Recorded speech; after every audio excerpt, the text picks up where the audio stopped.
20세기 초에 프랑스의 대문호 가운데 앙드레 지드가 신약 성경 누가복음에 나오는 탕자 이야기를 재해석한 짧은 단편 소설을 펴낸 적이 있습니다. 제목은 탕자 돌아오다였습니다.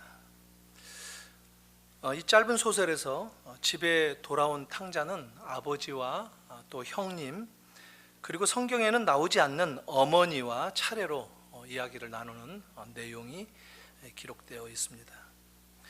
그리고 마지막으로 아주 놀라운 반전이 나오는데, 소설 하반부에는 탕자는 지난 10년 전에 자기처럼 집을 떠나려고 하는 그런 반항기 많은 자기 동생과 많은 얘기를 나누는 내용이 기록되고 있습니다. 모두 성경에는 나오지 않는 지어낸 내용들입니다. 특히 성경의 탕자 이야기에서는 두 아들과 아버지만 나오는데, 이 앙드레 지드는 어머니와 셋째 아들을 등장시킵니다. 그래서 이야기에서 탕자의 어머니는 탕자의 동생이 지금 얼굴에 어두운 빛을 하고 집을 떠날 계획을 하고 있는데, 만나서 네가 좀 동생을 설득해달라 부탁을 합니다. 그래서 이 돌아온 탕자는 동생 방으로 가서 자기가 집 떠나서 고생했던 이야기, 그 경험들을 말해주면서 그때는 자기가 어리석었었다라고 얘기를 합니다. 이성보다는 욕망을 따라서 집을 떠나갔고, 그래서 바깥 세상으로 가면 좀 더 자유로운 삶을 살 수 있을 것으로 기대했지만 실상은 그걸 잃어버렸을 뿐만 아니라 오히려 남에게 매인 몸이 되어서 노예처럼 남을 섬겨야만 했다, 이런 이야기들을 전해줍니다. 젊을 때는 누구나 그렇듯이 이 넓은 세상에 가면 어딘가에 자기만의 왕국이 있을 것이다, 이런 믿음을 가지고 뭔가 집을 떠나고자 하는 그런 사람들이 더러 있습니다. 그런데 그 기대는 어처구니없이 빗나가고 또 무너지게 되는 경험들을 하죠. 이 탕자처럼 자기가 도착한 곳에서는 오직 비극만이 자기를 기다리고 있었다, 동생에게 그렇게 얘기합니다. 이런 인생의 쓰라린 경험을 얘기하면서 우리가 있어야 할 그런 장소는 바로 아버지의 품, 아버지의 집이다, 이것을 얘기해 줍니다. 하지만 그 탕자 돌아오다 앙드레 지드의 글에서는 이 막내 동생이 돌아온 탕자의 형의 말을 듣지 않고 결국 그날 새벽이 되어서 집을 떠나게 됩니다.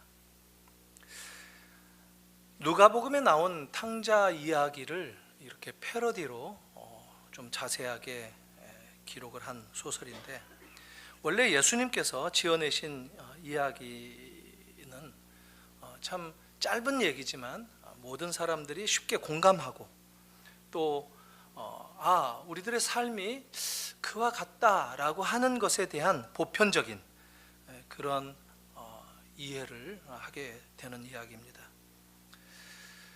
원래 탕자 비유에서는 아버지에게 둘째 아들이 자기 몫의 재산을 유산을 미리 달라, 이렇게 해서 아버지는 유산을 미리 주었고, 이 둘째는 자기만의 인생을 꿈꾸면서 집을 떠났는데, 집 떠나면 개고생이다 이런 얘기 하지 않습니까?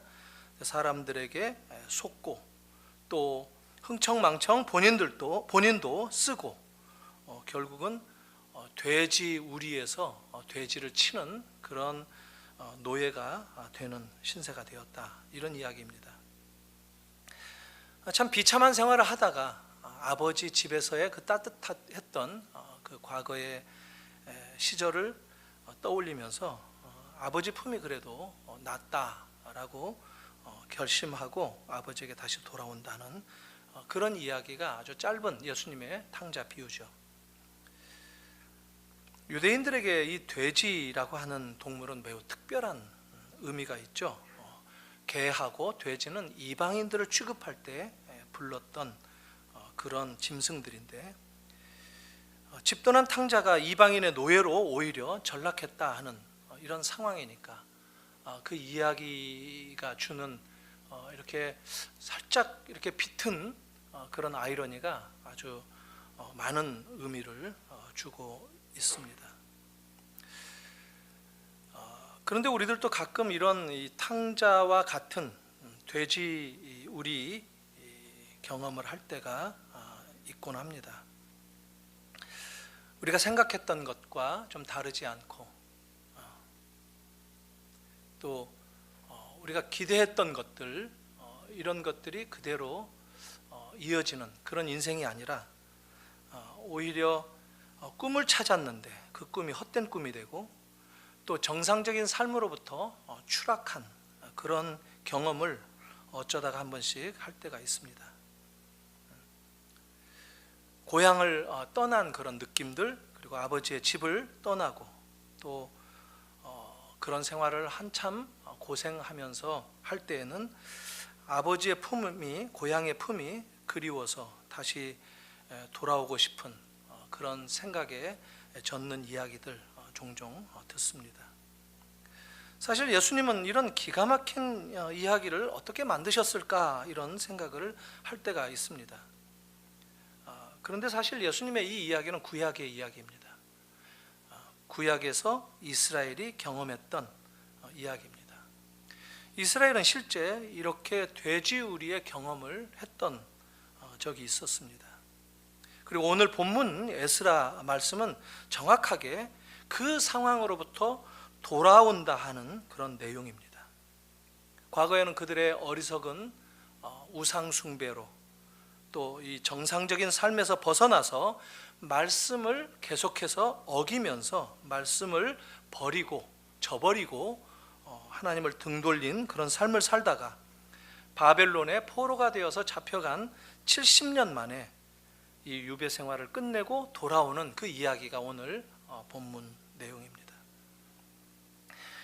에스라 1장 1절 말씀은 이 바사 왕이라고 하는데 이 페르시아라는 말입니다. 페르시아의 이 고레스 왕이 이스라엘은 돌아가서 무너진 성전을 건축하라고 칙령을 반포하는 것으로 시작을 합니다. 유대인 역사가였던 요세푸스도 이 이야기를 다니엘과 연결시켜서 해석하는 것을 보여줍니다.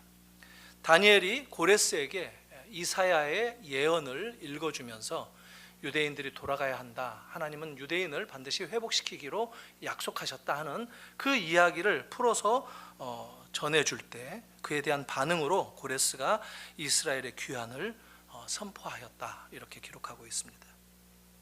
역사적인 이 사건은 성경의 예언이 성취되었던 최상의 사례 가운데 하나입니다. 예레미야 25장에서도 이스라엘 백성들은 70년 동안 바벨론의 포로로 생활할 것이다. 그러나 하나님이 반드시 다시 돌아오게 할 것이다 하는 예언이 나옵니다. 그러니까 오늘 이 말씀은 이 포로 가운데에서 지내던 이 70년의 세월을 뒤로 하고 이제 이스라엘이 고향 유대 땅으로 예루살렘으로 돌아올 수 있겠다라고 하는 엄청난 반전의 이야기이기도 합니다. 하나님께서 고레스의 마음을 돌이키셨다 하는 겁니다. 그래서 유대인들에게 예루살렘으로 돌아가라, 가서 성전을 지으라 라고 허락했을 뿐만 아니라 바벨론이 성전을 무너뜨릴 때 훔쳐갔던 모든 성전의 기물들까지도 되돌려주고 가져가서 성전을 다시 세우라 이렇게 허락을 했다는 겁니다. 그러니까 지금은 70년 만에 바뀌어진 게 바벨론에 의해서 멸망했는데 그 바벨론도 멸망하고 페르시아가 이어받은 그 나라에, 그러니까 이방 제국의 나라들 가운데 바벨론 또 메대, 페르시아 같이 나라가 바뀌는 동안 계속 노예 생활을 했던 그런 유대인이었던 것입니다. 그들이 70년 동안 바벨론에 살면서 어떤 경험을 했겠습니까? 처음에는 이 돼지우리 같은 이방 땅에서 유배살이 하면서도 아버지의 집, 고향 땅 예루살렘을 잊지 않았을 겁니다. 왜 그런 노래도 있죠? 바벨론 강가에서 예루살렘에 돌아갈 것을 생각하면서 슬피 울면서 노래를 부르는 그 그리움을 달래는 이야기들은 지금도 많이 알려져 있기도 합니다. 그렇게 유대인들은 계속 돌아갈 것만을 꿈꾸면서 그곳에서 지냈다 하는 겁니다. 그런데 이어지는 이 에스라 이야기는 막상 돌아가라는 허락이 떨어졌을 때 이제껏 지내왔던 바벨론에서의 모든 삶을 정리하고 다시 예루살렘으로 돌아간다라고 할 때 예루살렘이 오히려 낯설고 생소한 땅이 되어 있다라는 겁니다. 그러니까 막상 돌아가는 것도 쉽지만은 않은 것을 보여줍니다. 70년이나 되었기 때문에 대부분의 사람들은 그곳에서 태어났고 그곳에서 자랐고 교육받았고 그들의 삶의 모든 근거지가 바벨론 땅, 이 페르시아 땅에 뿌리가 박혀 있었기 때문입니다. 정작 유대 땅에 대한 기억은 다 지워지고 없습니다. 그냥 전설처럼 내려오는, 우리는 돌아가야만 한다 하는 그런 정도였지, 오히려 바벨론이 더 친숙한 환경이었고 정도 듬뿍 들었다고 말할 수 있겠습니다. 실제로 예루살렘에 돌아온 바벨론에 거주했던 그 포로 생활을 했던 전체 유대인들 가운데 10분의 1만 돌아왔다 하는 것을 보면 참 얼마 되지 않는다, 이런 생각이 듭니다. 유대인들의 귀환은 세 차례로 나누어서 이어졌습니다. 전체 한 5만 명이 돌아왔는데 1차는 수르바벨에 의해서, 그리고 2차는 에스라에 의해서, 그리고 3차는 느헤미야와 함께 차례차례 수십 년에 걸쳐서 이어집니다. 그리고 엄밀하게 말하면 성전 재건을 위해서 처음 돌아왔는데 성전이 재건되다가 다시 또 멈추게 됩니다. 그리고 또 시간이 한참 지난 다음에 에스라에 의해서 또 성전뿐만 아니라 하나님의 말씀도 그들 가운데 재건되어야 된다 하는 그런 가르침, 그런 역할들을 또 맡깁니다. 그래서 에스라는 2차 귀환 때 왔던 그런 이스라엘의 지도자인데, 지금 처음 1차부터 고레스 왕이 칙령을 반포한 이야기부터 에스라 1장은 시작되는데 6장까지는 에스라의 이름이 등장하지 않습니다. 그리고 7장에 되어서 비로소 자기가 2차로 귀환했던 것을 밝히고 자기의 족보도 밝히고 있습니다. 에스라는 이 제사장이었고 또 율법에 정통한 율법학자였습니다. 그래서 우리가 흔히 학사 에스라, 이렇게 에스라를 칭하기도 합니다.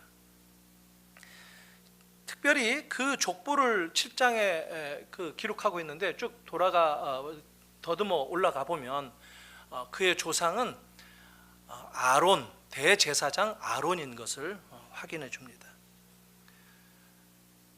그러니까 정통 대제사장의 계열의 후손일 뿐만 아니라 모세 율법에 정통했던 율법학자, 이런 에스라에 의해서 유대의 모든 새로운 귀환한 백성들의 삶이 재건되어지고 다시 신앙적인 토대가 마련되는 그런 이야기가 이 에스라의 이야기다 하는 것을 알 수가 있는 것이죠. 그러니까 성전 재건이 하나의 그들이 돌아와서 해야 할 임무였는데, 그것과 더불어 또 중요한 또 하나의 기준이 있는데, 그것은 하나님의 말씀을 다시 회복하는 것이다 하는 겁니다. 말씀에 합당한 삶으로 돌아가고 말씀에 순종적인 그런 삶으로 돌아가는 것, 성전과 말씀, 제사와 율법, 이게 같이 가는 그런 형태를 보여주고 있는데, 거기에 아주 적임자가 제사장이면서도 율법학자였던 에스라가 참 충분히 맞다, 이렇게 해서 그가 지도자로 이렇게 세워진 듯 합니다. 성전을 다시 재건한다라고 하는 것은 다시 하나님께 제사가 드려질 수 있는 그 제단을 회복하는 것입니다. 그것을 다시 만드는 것입니다. 성전의 기능이 뭡니까? 제사 드려지는 곳, 그리고 그 제사를 통해서 이스라엘의 죄가 하나님 앞에 사함받는 그런 기능을 하는 것이 성전입니다. 일종의 상징적인 것이죠. 성전이 재건되어진다라고 하는 것은 이제 하나님과의 관계가 회복되어지는 것이다 라고 하는 것에 대한 상징이다 하는 것이죠. 봄이 온다, 평양에서 그런 주제로 공연을 했죠. 그 상징이다 라고 하지 않았습니까? 실제 봄이죠. 지금 봄이 왔는데 이렇게 이 시즌, 계절로 봄이 온 것뿐만 아니라 얼어붙었던 남과 북의 관계도 이제 눈이 녹고 이렇게 따뜻해지는 그런 기운을 받는, 이게 봄이 온다, 이게 상징이다 하는 것이죠. 그것처럼 성전을 재건하는 것, 이게 그들의 삶에 다시 봄이 오게 하는 상징적인 것이다 라는 겁니다. 이게 무엇인가요? 다시 하나님을 제자리에 두는, 하나님을 바로 인식하고 인정하는 그들의 신앙적인 삶을 회복하는 것이다 하는 그 상징이다 하는 겁니다. 그들은 하나님을 우선적으로 생각하지 않았었습니다.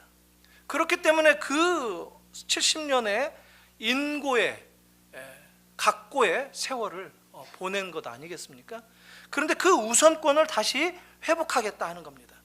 하나님의 우선권을 자신들의 우선권으로 여겼던 그들이 이제 그들의 삶을 회복하고 하나님이 최우선이다라는 것을 이제 붙들겠다라고 하는 그 상징성이 성전을 재건하는 일이었다 하는 겁니다. 그리고 이런 우선권을 놓칠 때 우리의 삶에 어떤 일이 벌어지는가 하는 것을 그들은 혹독한 70년의 세월 동안 경험을 했기 때문에 먼저 이거부터 바로 세우는 것, 이 하나님과의 관계를 세우는 것이 최우선이다라고 이들은 생각을 했다는 것입니다. 사랑하는 성도 여러분, 오늘 우리에게 있어서, 아니 여러분들에게 있어서 이렇게 회복해야 할 최우선의 재단이 무엇입니까? 여러분들의 성전은 어디에 있습니까? 저는 바로 우리 마음 안에 있다라고 생각합니다. 다윗이 시편에서 한 말씀대로 회개하는 내 마음, 주님을 사랑하는 내 마음, 주님이 최우선이다라고 붙들겠노라, 내 우선권을 회복하겠노라 라고 다짐하는 내 마음, 하나님이 원하시는 재물은 무엇입니까? 상한 심령이라고 얘기했습니다. 그런 상한 내 마음, 통회하는 내 마음, 자복하는 내 마음, 하나님 앞에 무릎 꿇는 내 마음, 이게 우리가 회복해야 할 우리의 재단이 아닌가 싶습니다. 에스라에 의해서 성전 짓는 것과 더불어서 또 강조되는 게 있습니다. 그게 뭐냐면 빗나간 상황에서 우선권을 바로잡고 제자리로 돌아오기 위해서 붙들어야 할 기준인데, 그 기준은 뭐냐 하면 하나님의 말씀입니다. 말씀을 외면할 때, 말씀을 등 돌릴 때, 말씀에 순종하지 않을 때 이스라엘 백성들은 볼모로 바벨론에 끌려갔었고, 그것이 거의 안 듣고 하나님은 얼마나 오랫동안 참으시고 기다리셨습니까? 그러나 끝내 듣지 않을 때 그들은 바벨론으로 끌려가고 말았습니다. 하나님의 말씀을 회복해야 됩니다. 다시 말씀을 듣는 곳으로 회복해야 된다는 것이죠. 하나님의 말씀만큼 중요한 것은 없다라고, 하나님의 말씀 없는 회복은 공허한 것이다라고, 하나님의 말씀과 동떨어진 회복이나 건강은 불가능한 것이다라고 우리가 확인해야 된다는 것이죠. 사실 우리 인생에 있어서 뭐가 중요한가라고 할 때 하나님의 뜻을 행하는 삶을 사는지 벗어나는 삶을 사는지를 확인할 수 있는 것, 이것은 바로 하나님의 말씀의 기준이다라는 것이죠. 에스라는 이스라엘이 바로 이 말씀에서 어긋난 삶을 살았던 상황에서 새롭게 돌이키고 회복하는 그런 삶을 인도했던 이스라엘의 지도자였습니다. 그러니까 트랙을 놓쳤던, 그들이 가야 할 그 길에서 벗어났던 그 이스라엘을 회복했던 역할을 앞장서서 맡았던 인물이 에스라였다 하는 겁니다. 지난번 동계올림픽에서 쇼트트랙 그동안 많이 봤는데 요새는 스피드 스케이트도 잘하니까 메달 땄다고 하니까 스피드도 관심 있게 봤는데, 스피드 스케이팅 하는 거 보면 둘이 경쟁하면서 돌지 않습니까? 하나는 안쪽으로 돌고 하나는 바깥쪽으로 돌아서, 그러니까 아웃 코스, 인 코스를 돌다가 반쯤 지나면 또 바꿔서 돌잖아요. 이걸 어긋나면 안으로 돌아야 되는데 밖으로 돌면 실격인 거예요. 트랙을 벗어나면 실격이라, 이 말씀인 거예요. 그걸 바로잡는 것, 그 트랙으로 다시 돌아오게 하는 것, 이게 말씀으로 돌아오는 일이고, 그 일을 이끌어갔던 인물이 에스라였다라는 겁니다. 그런데 유대인들이 예루살렘에 돌아와서 성전을 재건하는 그 몇 년 동안 열심히 성전을 지었습니다. 그런데 다시 또 트랙을 벗어납니다. 다시 또 길을 잃어버립니다. 조금씩 처음에는 에너지가 분산되더니만 점점 초점이 상실해 갔습니다. 자기들이 해야 할 일이 성전을 짓는 것이었는데, 성전을 짓는 것이 길어지니까 점점 시간이 지나가면서 자기들의 우선 관심사가 변해가더라 하는 겁니다. 그래서 하나님의 일에 우선적으로 매달렸던 그들이 점점 하나님의 일을 내버려둔 채 하나씩 둘씩 떠나갑니다. 그래서 시간이 지나니까 어느 순간 아무도 남아있지 않게 되었고, 성전의 이 작업장, 공사판은 쓸쓸한, 다시 풀이 자랄 만큼 1년, 2년, 10년 세월이 지나가더라 하는 겁니다. 이게 성경이 반복해서 보여주는 유대인들의 패턴입니다. 역사가 증언하는 패턴이다라는 것이죠. 물론 그들은 성전 재건의 프로젝트도 포기하지는 않았습니다. 언제든 다시 돌아와서 공사를 재개할 그런 생각이었습니다. 지금은 잠시 방해꾼들이 있기 때문에 조금 더 이 극성 방해꾼들이 숨을 돌릴 정도로 사그라지면 다시 성전을 짓겠다. 그리고 또 자기들도 힘드니까 돌아오자마자, 바벨론 포로에서 돌아오자마자 정착도 못하고 성전을 지었는데 이제 휴식도 좀 필요하다 하는 겁니다. 그래서 얼마간 시간만 좀 주면 좀 쉬었다가 다시 돌아와서 성전을 짓겠다 하는 마음이었을 겁니다. 우리들이 예수 믿을 때 그럴 때 있지 않습니까? 우선 집안 정리 먼저 하고 다시 시작하겠다. 우선 사업 좀 잘 되는 거 봐서 신앙생활 다시 좀 시작하겠다. 잠시만 쉬었다가 다시 오겠다. 그렇게 한 달이 흐르고 1년이 흐르고 10년이 지나고 16년이 지났는데 성전 재건은 그대로 있었다라는 겁니다. 풀이 자라고 황량한 땅으로 성전 공사터가 변모되고 있더라 하는 겁니다. 우리들의 신앙생활을 엿보여주는 모습이 아닐 수가 없지요. 이런 삶을 살다 보면 점점 하나님이 우리들의 안중에서 멀어져 갑니다. 내 삶에 집중하다 보면 옆에서 봐도 다 그게 보이죠. 이방인들이 보아도 다 알 수 있습니다. 자녀들이 보아도 다 알 수 있습니다. 아, 우리 부모님은 하나님을 별로 생각하지 않는 분들이다. 아주 쉽게 알아채립니다. 그렇게 하나님의 집은 점점 사그러져 가고 풀에 쌓이게 되고 자신들의 삶은 번창해져 가는 그런 삶을 유대인들은 살아갔습니다. 일찍 귀환한 사람들이 아마 새로운 삶에 정착하기 위해서 또 예루살렘으로 돌아와서 이제 먹고 살 사업을 구축하기 위해서 먼저 삶의 안정을 추구하기 위해서 몰두했었을 겁니다. 하지만 역설적으로 말한다면 그런 삶을 사는 동안 그들의 삶은 하루하루 점점 비참한 삶으로 미끄러져 들어갈 수밖에 없었다 하는 겁니다. 사랑하는 성도 여러분, 우리들에게 가장 중요한 것이 무엇입니까? 우리의 삶의 우선권을 하나님께 드리는 겁니다. 하나님이 크시다라고 여기시는 것은 우리에게도 커야 됩니다. 하나님이 중요한 것이다라고 여기는 것은 우리에게도 중요한 것이 되어야 됩니다. 사실 이거 우리가 말로는 모르는 바가 아니죠. 그러면서도 놓치죠. C.S. 루이스가 그런 말을 했습니다. 만일 여러분이 처음 것을 처음에 둔다면 두 번째 것은 덤으로 뒤따를 것이다. 이거 성경 가르침 아닙니까? 마태복음 6장에 나오는 예수님의 말씀입니다. 너희는 먼저 하나님의 나라와 의를 구하라. 그리하면 그 모든 것을 거기에 더하시리라. 처음 것이 뭡니까? 처음 것. 우선권을 어디에 두는가? 이 문제입니다.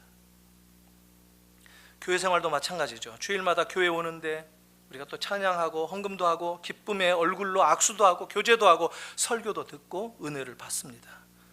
그리고 돌아가면 한 주간 동안 우리의 삶은 영적인 삶에서 뚝 끊어지는 그런 삶을 살 수도 있습니다. 그런 분들이 의외로 많죠. 우리의 삶 속에서 하나님의 부르심이 점점 낯설어진다면 이것은 제자리에 있는 것이 아닙니다. 트랙으로 돌아와야 됩니다.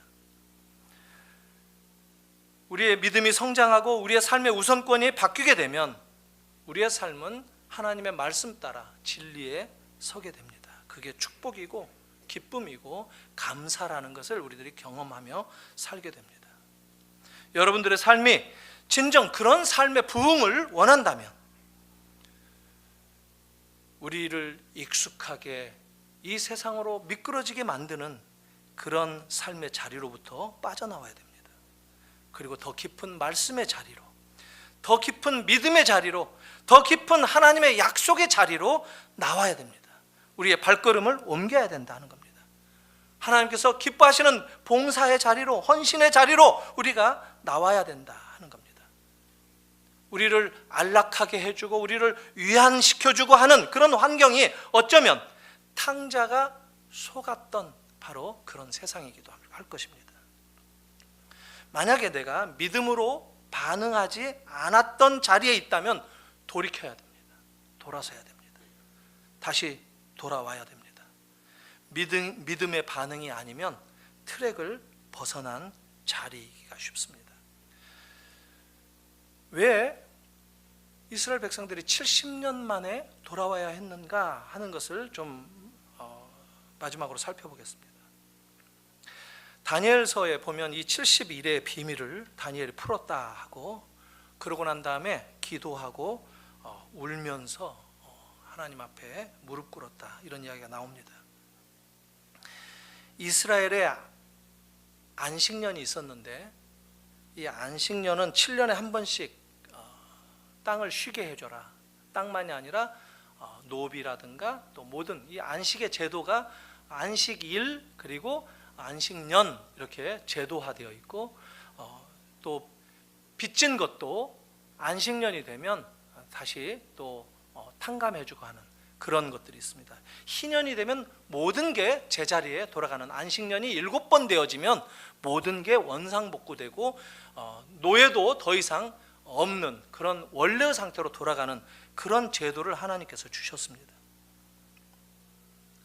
그런데 다윗이 다스렸던 그 왕정시대 이래로 다윗이 죽고 난 다음에 이스라엘의 역사에서 안식년이 지켜지지 못했습니다. 그 계산을 70년을 근거로 계산을 해보니까 딱 들어맞는데 490년이 됩니다. 77에 49 1년씩 그걸 계산을 해보니까 500년 가까이 안식년을 지키지 못한 이스라엘 백성들이 억지로 그들을 다 끌어내고 그 땅이 안식하도록 하는 이게 하나님의 계획이셨다 하는 겁니다. 놀랍지 않습니까? 안식년만이겠습니까? 안식년을 지키지 않았다는 말은 하나님을 예배하지 않았다는 말입니다. 말씀에서 벗어나버렸다는 겁니다. 그걸 바로잡는 것이 70년의 비밀입니다. 그걸 회복하라고 땅에게 안식년을 주기 위해서 70년을 바벨론으로 포로로 쫓겨가도록 만들어버렸다 하는 겁니다.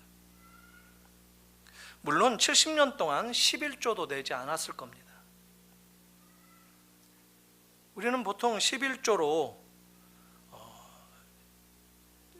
이 소득의 10분의 1이다 이렇게 생각하는 경향이 많이 있습니다. 내가 벌어들인 돈의 10분의 1은 11조다. 11조를 그래서 믿음으로 주님께 교회에 헌금을 한다 이렇게 얘기해요. 하나님께서 우리가 계산을 잘 못하실까 봐 수학으로 11조를 말씀을 하셨겠습니까? 11조는 10분의 1이 아니라 10의 첫째 것입니다. 6월절 장자, 문설주에 어린 양의 피가 있는 그 유대인들의 집에 장자를 치지 않는다든가 하는 이런 모든 구약의 맥락을 살펴보면 모든 것의 처음 것을 하나님의 것이다라고 드리는 그런 제도가 유대 사회에 있었습니다. 짐승도, 자녀들뿐만 아니라 짐승도, 곡식도 처음 난 것은 하나님께 드린다라는 것이 10의 첫 것이었습니다. 이게 무슨 말입니까? 모든 게 다 주님의 것이다라고 하는 것을 인정하는 것입니다. 우리는 주파나를 튀겨서 10분의 1이다 이렇게 생각을 해요. 그런데 모든 것이 하나님의 것임을 인정하라 하는 그런 행위로 첫 것을 드리는 것이 11조다라는 겁니다. 이런 것들을 회복하는 기간이 70년이었다. 성경은 분명하게 그렇게 얘기합니다. 이 에스라의 역사가 신약에서 예수님에 의해서 탕자의 비유로 계속 이야기되고 있습니다. 예수님의 탕자 이야기를 들려주셨는데 지금 그 탕자의 비유를 듣는 청중들 가운데 바리새인들이 있고 서기관들이 있고 그렇단 말이죠. 그들에게 지금 너희들이 유대의 과거 역사를 아느냐? 예수님은 그들에게 반문하시는 겁니다. 도전하시는 겁니다. 그리고 그들을 다시 회개하고 새로운 구원에 초청하시는 주님의 부르심이었습니다. 탕자처럼 다시 집에 돌아온, 그래서 70년 동안 바벨론 포로로 있다가 너희가 과거 역사 속에서 아버지의 품으로 돌아왔다. 그래서 아버지가 반갑게 맞이해 주셨다. 그런데 이제는 바리새인들과 서기관들, 그들은 율법을 붙들고 여전히 큰아들 노릇을 하면서 예수님을 정면으로 배척하는 그런 상황 가운데 있었을 때 예수님이 그들을 도전하신 겁니다. 너희들은 작은 아들이냐 아니면 큰 아들이냐? 둘의 문제가 무엇이더냐? 삶의 자리에서 벗어난 것이 아니더냐? 트랙을 벗어난 것이 아니더냐? 다시 회복해야 되지 않겠는가? 주님은 이 탕자의 비유를 통해서 그들을 도전하시고 다시 돌아오라 라고 하는 초청을 하셨던 것입니다. 하나님을 사랑하는가? 하나님을 예배할 마음이 있는가? 그렇다면 너희가 있는 그 자리는 하나님의 집이다. 아버지의 집이다. 바로 교회에 나왔어도 우리의 마음이 여전히 세상에 있다면 그것은 우리는 아직 아버지의 품에 돌아오기 전이다. 이런 말씀들이 바리새인들과 서기관들에게는 찔리는 말씀이 되어서 두 가지 반응으로 나타납니다. 예수를 배척하든가 아니면 이 말씀대로 무릎을 꿇고 주님의 품으로 돌아오든가. 그리고 이 상황은 오늘 우리에게도 동일하게 적용됩니다. 그래서 이런 말씀들은 때때로 우리를 도전하는 말씀이지만 이것이 축복의 말씀이다. 이것이 기회의 말씀이다. 이것이 주님이 나를 사랑하시는 은혜의 말씀이다. 내 삶을 바로잡기 위해서 내가 벗어나고 미끄러졌던 내 삶의 트랙을 주님이 회복시켜 주시기 위해서 나를 부르시기 위한 손짓으로 이런 말씀을 주시는 것이다 라고 우리들이 받아들여야 된다는 겁니다. 이런 축복이 여러분들에게 있기를 바랍니다. 주님의 부르심 앞에 아멘 하고 응답하시는 그런 은혜가 있기를 축원합니다. 같이 기도하겠습니다. 이 시간 말씀 묵상하면서 한 가지만 같이 기도했으면 좋겠습니다. 이 아들의 비유를 통해서, 탕자의 비유를 통해서 아버지의 품으로 돌아온 아들, 그리고 아버지의 품에 있지만 아버지를 조금도 사랑하지 않는 큰아들, 그들이 아버지에게 원했던 것이 도대체 무엇인가? 아버지 가지고 있는 소유였는가? 아니면 아버지가 생명 주시고 아버지 되심으로 감사한가?